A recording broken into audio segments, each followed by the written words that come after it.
Here we are, clan the isms, cataclysm great. Our people out here struggling, trying to make it in this state. Everybody out here doing it, but we the ones who late. Now family, we the ones who gotta delegate. Get that money in the power, never be fake. Stick to cosign for 3. What did he say? Create jobs, support our own. Educate the same and buy back your home. Got 3 degrees, triple 10. 3 PhDs, now we on the CNN. DBTV, let's talk about negligence. Ignorance is bliss, but we can turn it to intelligence. Believe none of what you hear, half of what you see. Let's break it down here on Dr. Boyce TV. Here we are, clan the isms, cataclysm great. Our people out here struggling, trying to make it in this state. Everybody out here doing it, but we the ones who late. Now family, we the ones who gotta delegate.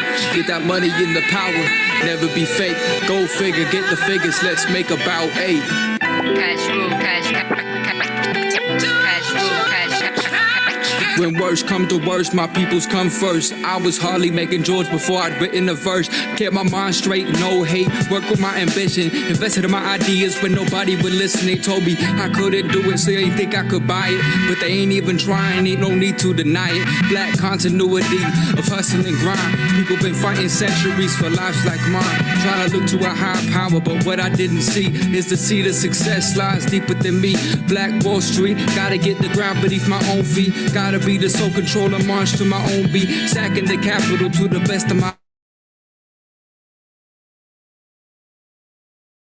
What's going on? What's going on? What's going on, Black people? How you doing? I'm Dr. Boyce Watkins from Your Black World and the Black Business School, and I'm going to say what's up to everybody. I hope you guys are having a good day. Shout out the city that you're from, Skywatchers. Skywatchers, I see that you were number 1. You were the first one in the chat. So Skywatchers came in and wrote first. And yeah, you were first. You were first. And Gwendolyn was second with Jamal and Charles E. Walker, who says, you got to be kidding me.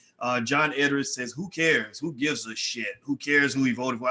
I agree with you. That's a valid point. It's a very valid point. And so anyway, do me a favor. I'd like for you guys to help me out right quick with a quick mic check. Let me know, microphone check 1 2 1 2. Let me know that you can see me and hear me okay. If you can see me and hear me, give me a B1 in the chat. Give me a B1 if you can see me and hear me. Station into the chat. So give me a second here. This I'm telling you, man, I have these weird Wi-Fi things going on in my house, and so I got to get my Wi-Fi checked and changed. So anyway, let me know if you guys can see me and hear me. Can you see me and hear me okay? I know I went out for a second. Let me know if you can see me and hear me. Give me a yes or no if you can see me or hear me in the chat so that I know that I'm good. Okay, I see B1, Chris Williams, Julio Ortiz, Marlene, how are you? B1 stands for Black First. We believe in putting Black people first. Also on this platform, we believe in the Black Core of 3. The Black Core of 3 is that we believe that Black people should educate our own children, create our own jobs, and support Black businesses. So if you agree with that, put an amen in the chat. Everybody type amen if you believe that Black people should conduct our own future and move in the direction that we want to go, not where everybody else tells us to go. So speaking on that issue, today the topic that I wanted to address really quickly has to do with Medgar Evers' brother. Medgar Evers. Now, Medgar Evers, that name means something to me. The All Black National Convention. The All Black National Convention is going to be hosted at Medgar Evers College, October 16th through the 18th. If you talk to Charlemagne the God, let him know that I want him to come speak there. So I reached out to Charlemagne about being one of our guest speakers. I hope that I can talk him into it. If I can't get him, I'm gonna reach out to some other folks that I respect, KRS-One and some others. And so anyway, Medgar Evers was on our brain this week because we're going to go to Medgar Evers College for the convention, October 16th through 18th. Mark that on your calendar. And here's what happened. So I'm reading USA Today, and the story says civil rights activist Charles Evers. So he calls himself a civil rights activist. It's really interesting. He's endorsing Donald Trump for president, touting what Evers refers to as the current Republican frontrunner's business acumen. Quote, I believe in him because first of all, he's a businessman. I think jobs are badly needed in Mississippi. Evers is the brother of slain civil rights leader Medgar Evers, who was assassinated in front of his Jackson home in 1963. When asked about Trump's controversial remarks regarding immigration and an incident Tuesday, when 30 Black students were reported to have been removed from the candidate's rally in Valdosta, Georgia, Evers responded, I haven't seen any proof of him being racist. However, he added, all of us have some racism in us, even me. This is really interesting. I'm gonna tell you, when you see something like that, you're tempted to offer him, the Vicky Dillard Butter Biscuit Coon Award, right? You know, Vicky Dillon created This Is a Dog and a Coon, and you're tempted to offer the award. But before I offer the award, let me pull this back a little bit and put this to the side. And maybe we can have an intelligent conversation about this as opposed to simply responding with a knee-jerk reaction. Now, first of all, just to be 100% abundantly clear, please hit the thumbs up button, by the way. Please hit the thumbs up button right now. Retweet this conversation as well. Here's the deal. I'm not endorsing Trump, of course. Like that's not going to ever happen in this life or the next. Like that, let's just be clear about that. Second of all, I want to make it clear I'm not endorsing any Democrats. I'm just not going to do that. And why? Well, because I have yet to feel. Give me a yes or no. Give me a yes or no. Does anybody see any significant economic advances that have taken place for Black people when the Democrats are in power? Have there been any significant economic benefits? I mean, you had a Black president, you had a Black man in the White House with a beautiful Black wife, with a nice, pretty face and a nice shape, and they look so distinguished and so royal and presidential. Did you see any economic advances occur in the Black community as a result? I mean, did we get the reparations passed? Did they fix, bank lending where Black businesses could get more loans? Did they do anything significant for Black people in terms of giving Black people maybe a home ownership program for Black people? Did they do much of anything economically specifically for Black people that you can remember? Give me a yes or no in the chat. Yes or no? Because if you say yes, I need you to email me and give me the evidence that Black people benefited economically and move forward economically as a result of having democratic rule or a Black president. In fact, any of the cities, you got a lot of cities out here, a lot of urban centers that are run by Democrats. Are those urban centers getting better? Are there more Black youth not? Are there more Black youth not being killed? Are there fewer young Black men being incarcerated? When I go to South Side Chicago, West Side Chicago, South Side is where Obama lives. I was down in Hyde Park because I went down there for All-Star Weekend. I got invited to a couple of parties down there, and I decided I'm not a party guy. I'm just not a party guy, but I did go to a party, and it was interesting. And I was down there, South Side Chicago, and right a block and a half away from Obama's house. That's about where I was at. And I'm gonna tell you, down there, last time I checked, the Black male unemployment rate for young brothers between the ages of 20 and 25 is hovering around 40, 45, 50%. 40, 45, 50%. So do you really think that caping for the Democrats has been a winning strategy for Black people? Because y'all, some of y'all Negroes will take a bullet for the Democrats. Like some of y'all out here really, first thing the Bernie Sanders and people like that do is they go get Black people to represent them because they need that Black credibility. Has that been a winning economic strategy for Black people? Well, the data is missing. There's simply no data to support the idea that the Democrats have really helped Black people. Now, this is not an endorsement for the Republicans. But what this is saying is that it's time for us to kind of wake up a little bit and be politically realistic. Here's what I see when I see the Medgar Evers' brother, Charles Evers is his name. When I see him say, I endorse Trump, here's what I see. When I look at Charles Evers, I said, okay, you're endorsing Trump. Why? What's making you endorse Trump? First thing he mentions is that Trump is a businessman and he wants them to put a catfish factory in Mississippi or something like that. Okay, that's fine. Okay, sure. Then I see that he supports the Republicans because he's a man of faith and he has his Christianity and everything. And I know plenty of Black folks who are the same way, who can't vote for the Democrats because they don't support things like abortion. They believe that God is being taken out of the schools and that's a problem for them. Okay, fine. I respect that. I don't, and then he mentions this little issue, this interesting hot button issue called illegal immigration. The Democrats feel that, I guess they feel that the border should be wide open. I don't know what the fuck they're advocating for, but when it comes to illegal immigration, it's almost like they're basically saying we should have no laws. Like really, like they're basically, it sounds to me like they're basically saying, just open the border, let everybody in, let all, Now here's the problem with that. You see, Dr. Claude Anderson hit on this issue. And this is for the intelligent Black people in the room. Those who are not intelligent aren't going to understand this. Unintelligent people don't know how to process things. They only know how to get mad. They only know how to get pissed off because people are telling the truth. And that's fine. That's fine. Like, it's like you're in college and you're talking to a third grader. You can't take what the third grader says that seriously. So you're going to have some people out here that can't respond with a logical argument. They can't respond with facts. They can't respond with data. All they know how to do is get pissed. right? So we're going to put the pissed off people over in the corner and we're going to talk about some real facts here. Dr. Claude Anderson has broken it down to you guys to explain to you why immigration, open borders policy does not benefit the African American community.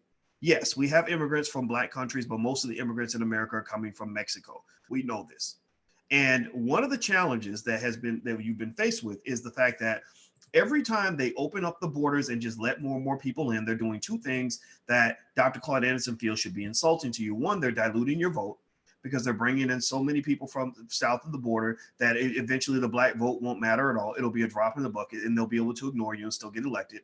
And then two, it's a problem because what they're basically saying is that for certain people that come from south of the border, we should ignore federal law and not make people pay any penalty for breaking federal law. The reason that that's an insult for Black people is because you've got tens of thousands of Black people in prison right now serving under felonies where they violated federal law, maybe nonviolent drug convictions from 1988, 1998 that are still locked away.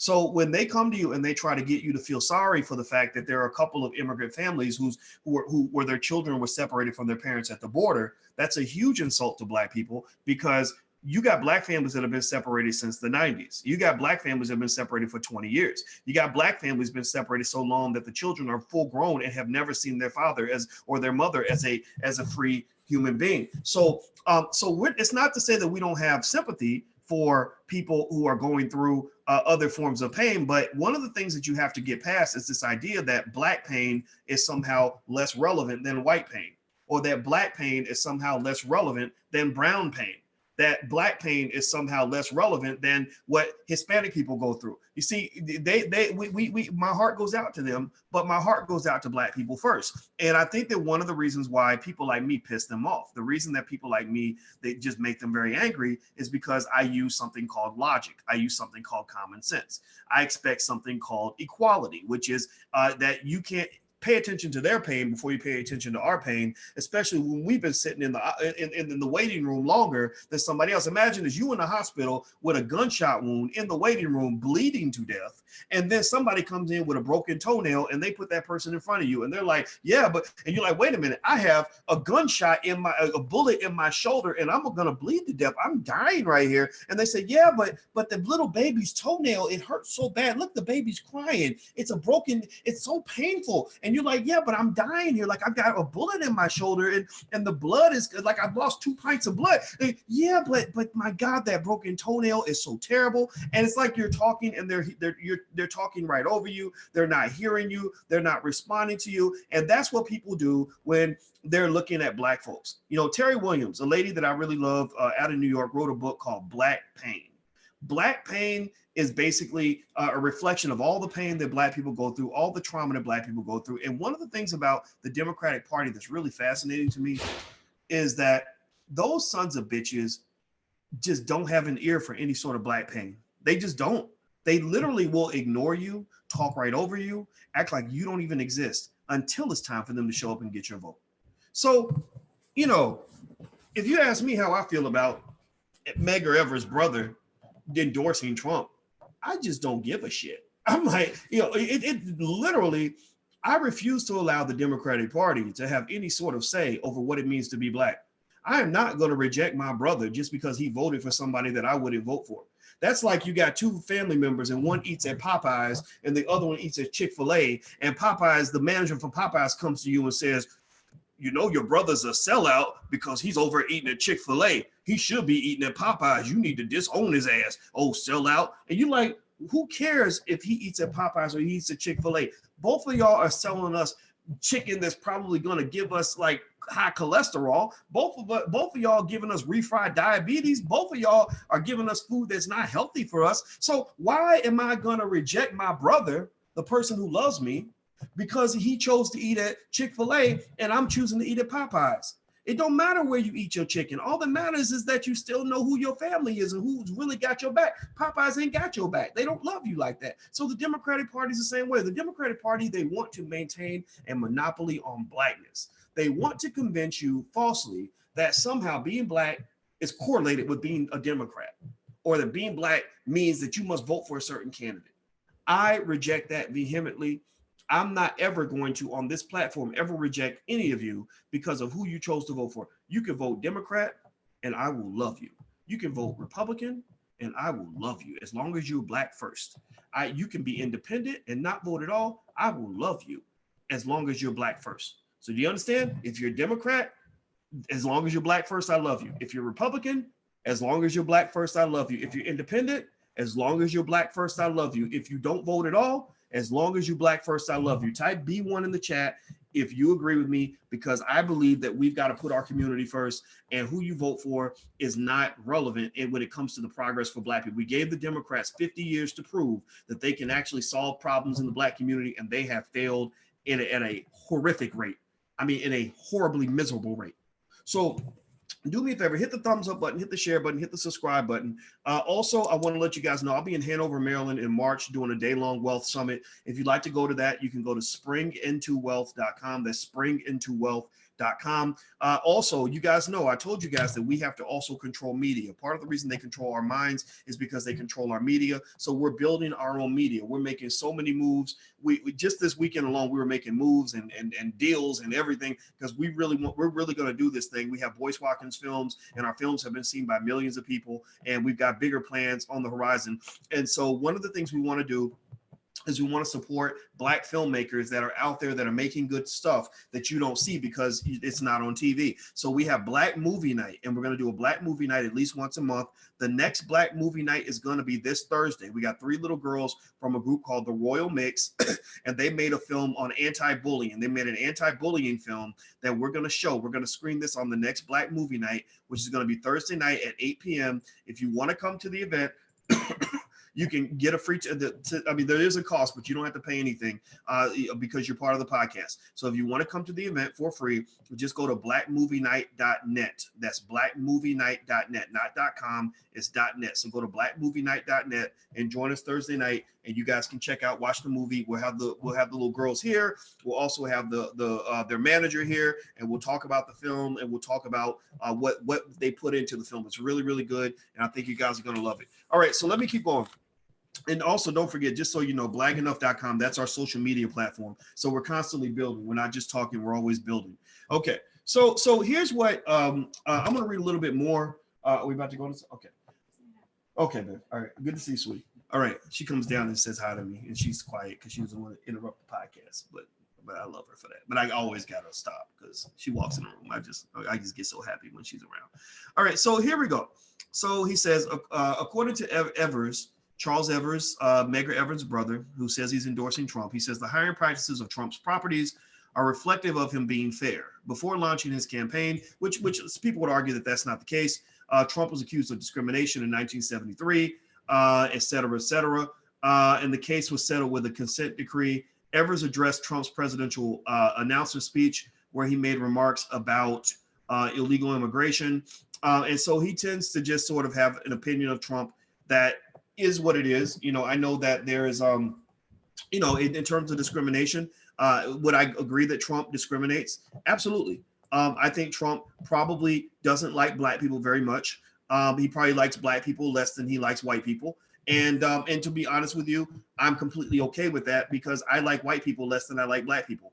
I just do. I'm sorry. And most of you in here would probably agree with me that it's okay to put your people first. The reason that you get offended when somebody loves you less than they love their own people or their own family is because you were the only group of people who've been misled into this great American lie. The great American lie is that somehow human beings have stopped being human and that people have somehow decided that they're going to love outsiders as much as they love insiders, or that they're going to love people of other backgrounds, other races as much as they love their own. There's no evidence to support that. If you go to Chinatown, who do you think that the people in Chinatown put non-Chinese people ahead of Chinese people? Yes or no? Yes or no? If you go to Chinatown, do you think that the Chinese there are going to treat your black ass the same as they would treat another person from China? Give me a yes or no. Yes or no? I'm just being honest with you. Like, you guys need to be re-educated because you've been lied to for so long. Yes or no? If I go to Chinatown, are they going to treat my black ass the same as they would treat me if my name was Li Ming? Yes or no? No, they're not. If I go to the Jewish part of town where the Jewish community lives, and I come in and I say, hey, I want to be down with the Jewish community. I want to do business in the Jewish community. I want to come work for someone and make money in the Jewish community. I got products. They're good products. They have a good price. I want to sell it to your kids and get some of that money. Do you think that the Jewish community would treat me the same as a businessman, as a human being, as they would treat another Jewish person? Yes or no? Give me a yes or no.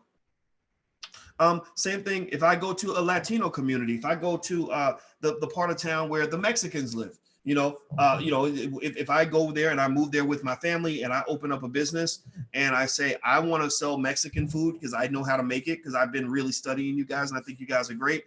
Do you think that they're going to treat me in Little Mexico? Let's call it Little Mexico. Do you think Little Mexico people are going to treat me the same as they would treat somebody else who's Mexican? Yes or no? The answer is no. So what Black people got to get on board with is not so much the idea that it's okay to be mean to people just because they're different. I don't think anybody does that. I don't think most people are going to just be flat out mean to you because you're Black. Seriously, just like you shouldn't be mean to other people just because they're not Black. I wouldn't endorse any of that. I would never endorse you saying, I'm going to go punch this white dude in the face because he's white. I wouldn't endorse that at all. But one thing you're going to find, though, is that if you go into other spaces where everybody's different from you, you're not going to be treated like a relative. They're always going to know that you're different.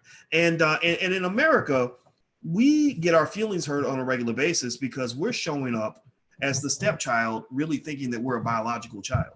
Like, we really show up in these spaces that are all white and we expect them to treat us as if we're white. And then when they don't, we cry, we whine, we turn into little bitches, and we start feeling sorry for ourselves and say, oh my God, this is so hard being Black. I'm gonna go, I need some tissue because I want to go cry and I'm so depressed because being Black is so sad because white people are mean to me. And so the reason the Democratic Party gets your vote is a lot of times is because the Democrats are like, oh, come here. We'll be nice to you, you poor little pathetic disabled group of people. You're disabled. We're going to put you in the same pocket with all the other rejects. You're a protected class along with the disabled and along with the senior citizens and with the gay people, and because being gay is the same as being Black, right? It's just like being Black, right? So we're just going to put you in this little pocket, and we still know that we're better than you, but we're your friends because we're being nice to you when everybody else isn't. It's very patronizing. It's very paternalistic. It's like you become a pet. That's what you kind of become. You kind of become like a pet. And we know white people treat their dogs very well, but they will never ever assume that the dog is a human being. The dog is never human. No matter how well they treat the dog, they know that the dog has its place. So that's why they love you so much and don't want you to go, for the same reason that people cry when their dogs run away from home. When their dogs run away from home, they get very, very sad, but you're never as sad when the dog dies as you are when an actual person dies. So for you as Black people, as long as you keep running up under other people, you will lose complete access to your humanity. You will always be the family dog. You will never be a real person. You will never be equal to anything because you don't have actual real power. So what I'm just really trying to say to you is that, in terms of this stuff with Trump, I want to make it 100% clear. I have no plans to vote for Trump, but I want to make it 100% clear that I have no plans to vote for anybody. I just want to make that 100% abundantly clear before somebody runs out, because the internet's full of BS and people go and like to lie, and the bigger your platform is, the more people will go out and just make things up about you, right? And with these people, they know how to reach out to me. They know they can email me and ask me questions or have me on, I've seen little stuff like people will do a whole podcast. Dr. Boyce is the devil. He's a terrible person. Let me tell you why. And it's like, well, y'all can call me and just talk to me, have me on the show, and I'll ask me any question. I'll answer the question. Right, but it doesn't matter. Like, people are going to do that because that's how politics works. Politics is built on basically defacing anybody who gives you a narrative that doesn't fit their agenda, right? So everybody has an agenda, including me. My agenda is clear. My agenda is the Black agenda. I put Black people first. So if you're Black and you put Black people first, then we're on the same team. But if you don't put Black people first, if you put something else first, then you're going to feel like I'm undermining your agenda. You're going to feel like I'm the enemy, and that's completely okay, right? So here's the deal. Part of the reason that you don't have power in America is because you don't have a base. That's it. That's what it is. You don't have a space and a base that gives you the same love that a Chinese man gets when he's in Chinatown. You don't have the same place or base that gives you the same love that a Jewish man can get in Little Israel or whatever they call the Jewish side of town, right? You have weakness because you don't have a base, you don't have a place where you can get the same love that a Mexican gets in Little Mexico. And I will tell you, and you can't tell me, you can lay it out all day long. I can lay out 1,000 stories of Black people who went to Little Mexico or the little Jewish part of town or to Chinatown and were treated terribly or went through some horrible stuff because people are like, what are you doing here? Why are you here? What do you want? You need to go, right? So I think that for Black people, we've got, instead of looking outward, looking for love in all the wrong places, getting mad at the world because they don't love us as much as they love themselves, we got to look inward. And so the question for me, for you, that I'm asking you as a Black man, as a Black woman, is not, like, why do they not love you? My question for you is, why don't you love yourself? Why are you looking outward for your love when you should be looking inward? Why are you turning that way? You should be turning this way. So anyway, do me a favor, hit the thumbs up button, hit the share button, hit the subscribe button. Also, please retweet this. If you're on Twitter, please retweet this. If you're on Facebook, please share it to your page. Blackenough.com, that's our social media platform. It's Black owned. We have the trademark on this word. We hope you'll all join and be a part of it because, we'd love to have your support. Your support means everything. We just want like that 1.3 trillion. You give about 1.2 of that 1.3 trillion to white people. We just want our little piece. Like, just put a little piece back into your community. You ain't gotta love us as much as you love the white man, but just love us a little bit, and we can do a lot with very little. So if you want to support the platform and help us grow, we'd love to do a trade with you. If you go to intelligentblackpeople.com, that's intelligentblackpeople.com, and become a patron, then I will invite you into private lectures and private VIP sessions. We're having one tomorrow night where I'm going to do a private Q&A, and we're going to talk all about wealth, because you guys know I have a PhD in finance, and I love to answer financial questions, and that's all I do, and I answer every single question because the group is smaller. I can answer all the questions. So if you subscribe at intelligentblackpeople.com, you can get an invitation to the event tomorrow night. Also, Black Movie Night is Thursday night. We're going to celebrate and support Black filmmakers so we can build a Black Hollywood. So if you'd like to come to Black Movie Night on Thursday, just go to blackmovienight.net. Somebody please type it in the chat. That's blackmovienight.net. So let me go ahead and lay out just a couple of quick thoughts. Here's what I get. I'm not going to say that Charles Evers is the wokest Black person ever. I mean, I think that if you're, oh, sorry, can I repeat? I'm sorry, Felicia, you said, can you repeat that? Somebody type in those URLs so Miss Felicia can get it, because I don't know what she wants me to repeat. But one is blackmovienight.net and the other one is intelligentblackpeople.com. So I'll type it in so you guys can see it. Okay. All right. So there you go. All right. So here's what here's my final thought on this. Okay. So Charles Evers, obviously he doesn't come off as the wokest person in the world. I'm not going to give him like the woke Black man award for supporting Trump. But what I will do is I will say that that I have a respect for Black people who simply do what they want to do. You don't have to do what I want you to do for me to respect you. You just have to have a well thought out strategy in which what you're doing reflects and supports the interests of what it is you're trying to accomplish. And so, and that could be true for any political party that you're in. I think that Charles likes Trump because he's a Christian, and Republicans tend to align better with the Christian faith in terms of, when it comes to things like abortion or LGBT issues, things like that. A lot of the Black community is actually quite conservative. This is why there's been an awkward marriage between Black people and the liberals for a very long time, because Black people are not really down for the agenda the way white folks are.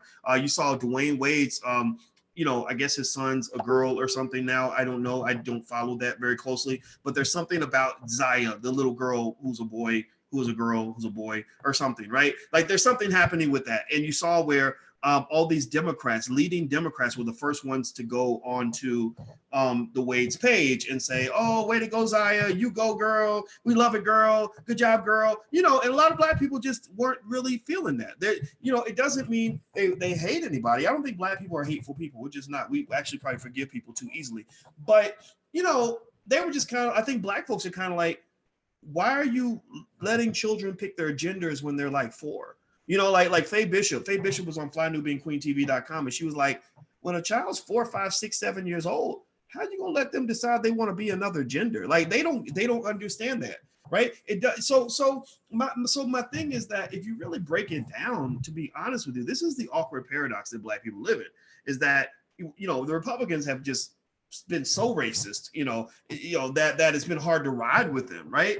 But the Democrats are so liberal that it makes Black people want to puke, because Black people are not into, as a collective, I'm not talking about everybody, we're not as into, feminism. Like, for example, most Black women, most of the real Black women that raised me, that influenced me, they're not into like Becky tears and Becky crying all the time, or saying that a man is a rapist because he pinched her booty. Like they just don't understand that, right? So they're just not aligned with that, or they're not. Black folks aren't into the LGBT agenda the way white folks are.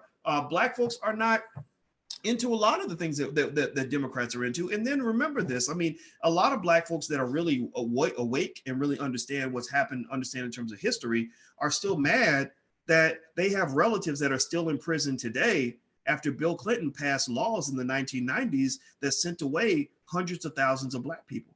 They're like Black folks are still mad about that. A lot of Black folks are still mad about that. So I'm not sitting there trying to say that you shouldn't be a Democrat. I'm not going to tell you that. I don't really give a shit who you vote for. I'm just not.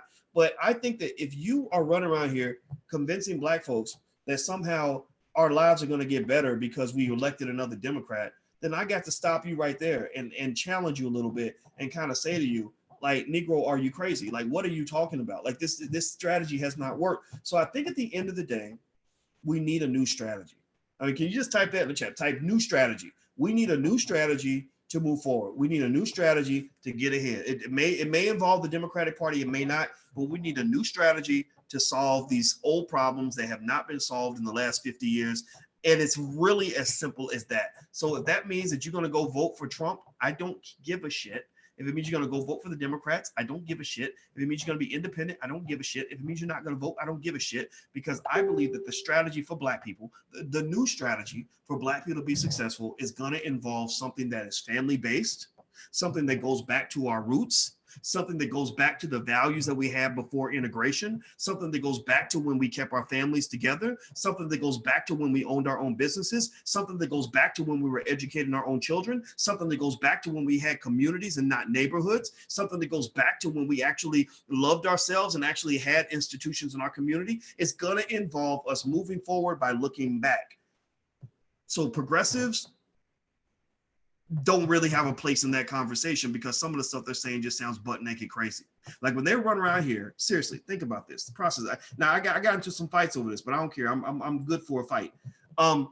Lizzo, for example, you got white folks promoting Lizzo as the #1 entertainer in America, and her big old buck dancing ass is going on apps like TikTok, which draw children, and getting her on her knees like she's ready to suck a man's you know what. Did anybody else see that? Give me a yes or no if you saw that.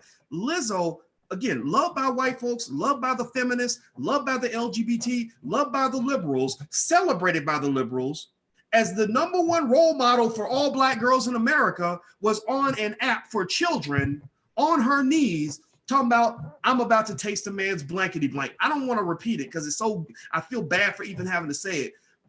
And then go look at me like I'm the crazy one because I call that shit out. Like seriously, like I'm the crazy one? What the hell, man? Y'all have lost your motherfucking minds if you think this is normal. Seriously.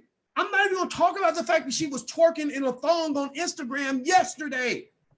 They're celebrating this. They're promoting this. They're pushing this to your daughters. They're pushing this to your daughters. And that's because they, #1, they don't care. #2, they're sick people. They're just sick. I'm sorry. Sick. It's very weird. It's very weird to me. And then here's the thing. Here's what's so hilarious to me, right? Not hilarious. I'm laughing to keep from crying, because then you think about, let's fast forward 5, 6, 7, 8 years. So your 7-year-old daughter was watching Lizzo suck a penis on TikTok, right? And she's reciting lyrics from Cardi B, who's talking about selling her ass for money. Like that's what she raps about. I analyze Cardi B lyrics.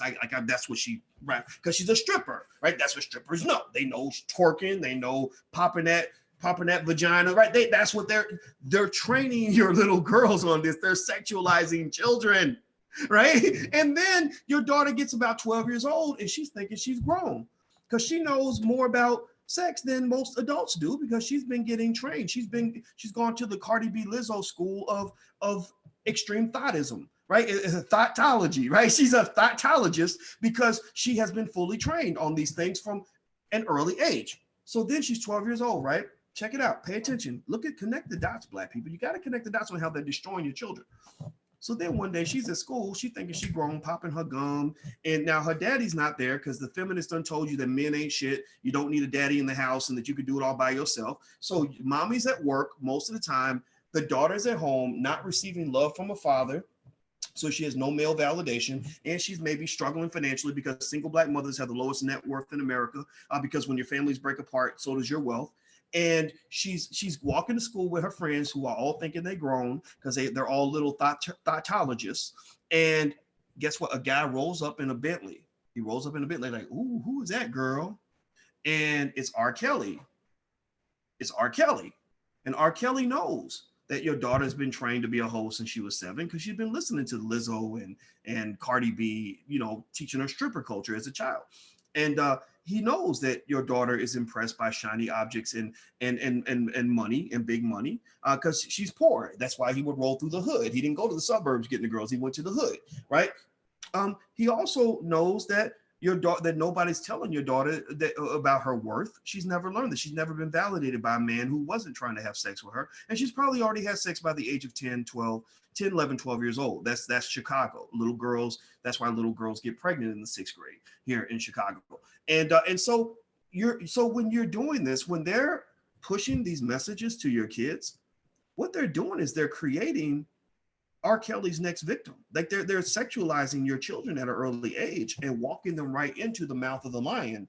And then they're going to do a documentary about how they were all victimized when they weren't just victimized by the predator, they were also victimized by you.